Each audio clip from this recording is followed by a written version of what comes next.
மண் சமந்த நஜா. ஒரே ஒரு வார்த்தையை கொண்டு கொடுத்திருக்கிறார்கள்.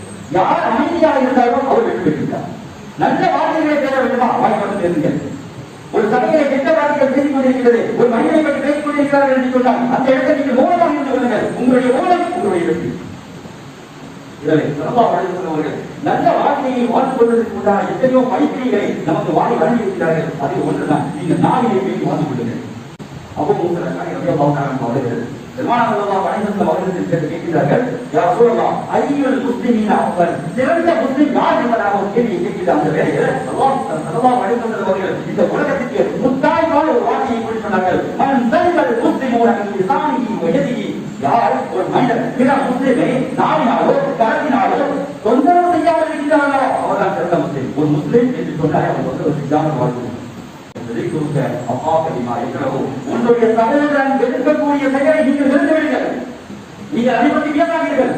உங்களுடைய சகோதரன் உங்களுக்கு மத்தியிலே இருக்கக்கூடிய அந்த நிலைமையில் அவரை பற்றி நீங்கள் எப்படி பேசுவீர்களோ அதே போன்று அவர்கள் எழுந்ததற்கு பின்பாக நீங்கள் அவரை பற்றி எப்படி பேசுகிறீர்களோ அதை தான் பேச வேண்டும். அவர்களை பற்றி விலை கூடிக்கொண்டிருக்கக்கூடாது. அவருக்கு எதிர்க்கூடிய விஷயத்தை தான் நாங்கள் தெரிவிக்கிறோம். அப்புறமா முறை நல்ல வார்த்தை கேட்கக்கூடிய வார்த்தை சகாபாக்கள் கேட்டார்கள். யாருக்கும் அவர்கள் இருக்கிறது அந்த முறையை தான் நாங்கள் சொல்லிட்டோம் என்பதாக சொல்லிய வேலைகள் சொன்னார்கள். நீங்கள் இருக்கும் முறையை சொன்னீர்கள் என்று சொன்னால் போகிறது விட்டீர்கள். இல்லாத ஒரு முறையை இருமனாக நீங்கள் சொன்னீர்கள் என்று சொன்னால் அவர்கள் வெற்றி விட்டீர்கள்.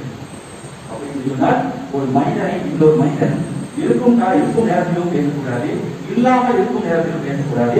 இல்லாமல் இருக்கும் நேரத்தில் பேசலாம் என்றிருப்பின் அது நன்மையான காரியங்களை மட்டும்தான் பேச வேண்டும்.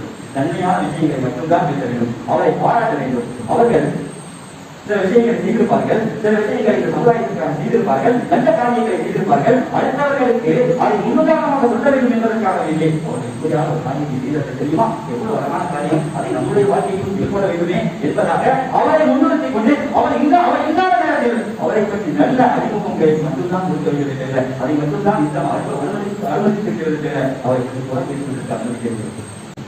எனவெல்லாம் மூன்று விஷயங்கள். ஒன்று, அடுத்தவரை பற்றி கூட பேசக்கூடாது. நீங்கள் உங்களுடைய சகோதரனுடைய மாமிசத்தை அவர் உயிரோடு இருக்கும் சமயத்தில் நீங்கள் சாப்பிடுவீர்களா? உதாரணக்கூடிய வார்த்தை, அவர் உயிரோடு இருக்கிறார், அப்படி அவருடைய மாமிசத்தை நீங்கள் புதிக்கப்படுவதற்கு ஆசைப்படுகிறீர்களா? அதை பண்ணீர்களே, விரும்பீர்களே. அதே போன்றுதான் அவர் இல்லாத நேரத்தில் நீங்கள் பேசிக் கொண்டிருக்கிறீர்கள் என்று சொன்னால் நீங்கள் அவருடைய மாமிசத்தை புதித்துக் கொண்டிருக்கிறீர்கள் என்பதாக. எனவே ஒரு மனிதன் வாழ்க்கை கூட பேசக்கூடாது. இரண்டாவது, புறம் பேசக்கூடிய இடத்தில் இருக்கக்கூடாது. ஒரு மனிதர்களுடைய ஒரு கூட்டமாக பேசிக் கொண்டிருக்கிறார்கள், அந்த இடத்தில் நாம் நம்மை பார்த்துக் கொள்ள வேண்டும் என்று சொன்னால் அந்த இடத்தில் இருக்கக்கூடாது. மூன்றாவதாக, அந்த இடத்தில் பேசப்பட்டு கொண்டிருக்கிறது என்று சொன்னால்